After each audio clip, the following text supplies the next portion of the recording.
바른미래당의 김철근 대변인입니다.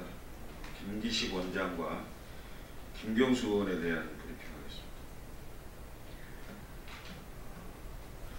관행을 좋아하는 김기식 원장, 사회적 물의를 일으키면 스스로 물러난다는 정치권의 관행은 왜 지키지 않습니까? 약 1년 전 문재인 대통령은 취임식에서 구시대의 잘못된 관행과 과감히 결별하겠다고 국민 앞에 약속했습니다. 그러나 지금 김기식 금감원장은 갑질 해외 외유를 관행이었다는 이유로 자리에서 물러나지 않고 버티고 있으면서 문재인 대통령에게 누를 끼치고 있습니다. 더군다나 김기식 원장의 갑질 해외 외유와 관련해 검찰의 수사가 시작됐고 김 원장은 조만간 검찰에 소환될 가능성이 있습니다. 그리고 현직 금감원장이 검찰청 포토라인에 서게 될 때 금감원은 얼굴을 들고 다닐 수 없는 수치를 떠안게 될 것입니다. 김기식 원장이 지금 자리에서 버티고 있을수록 구시대의 잘못된 관행과 결별하겠다는 대통령과 금융시장을 엄격하게 감독해야 할 금감원에 폐를 끼칠 뿐입니다. 이 정도까지 사회적 물의와 국민적 공분을 일으켰다면 정치적으로 책임지고 물러나는 것이 그동안의 어느 정권에서도 지켜왔던 관행이었습니다. 관행을 좋아하는 김기식 원장에게 왜 스스로 물러나는 관행은 지킬 생각을 하지 않는지 묻지 않을 수 없습니다. 김경수 의원에 대한 얘기를 좀 하겠습니다.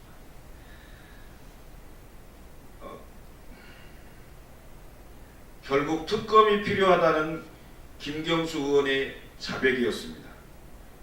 어설픈 거짓 변명은 결국 또 다른 단서를 낳는 법입니다. 민주당 당원들에 의한 댓글 조작 배우로 지목된 김경수 의원의 기자회견은 한마디로 특검이 불가피하다는 자백이었습니다.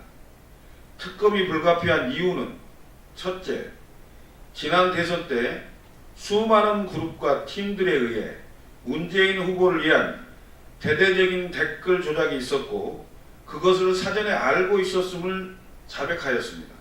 둘째, 김경수 의원은 이미 삭제됐다는 텔레그램 대화를 통해 댓글 조작자들에게 감사 표시를 하였고 그 대가로 인사청탁을 해왔음을 자백하였습니다.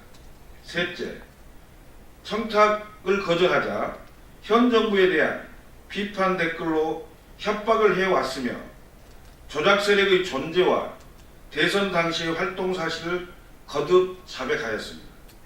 김경수 의원의 말처럼 대선 당시 대가를 바라고 접근한 수많은 이들 중 일부였고 청탁을 거절했다면 자신의 결백을 위해 대화 내용을 저장하는 것이 초짜들도 하는 기본 중의 기본입니다. 김경수 의원이 댓글 조작 세력과의 대화를 지운 것은 자신이 배우자라는 기록을 지운 것입니다. 정권 유력 실세가 그 정권을 만드는 선거에 대대적인 여론 조작을 조장하였고 이를 부인하고 나섰습니다. 특검이 불가피합니다. 전 정권의 댓글 조작에 대한 공격과 부정부패에 대한 분노에 기반하고 있는 문재인 정권입니다. 철저하고 객관적인 특검을 통해 이 정권이 의혹을 싣고 유지할 수 있는지, 이 정권의 존립 기반 자체가 부패와 조작이었는지 한치의 의문도 남김없이 밝혀야 합니다. 감사합니다.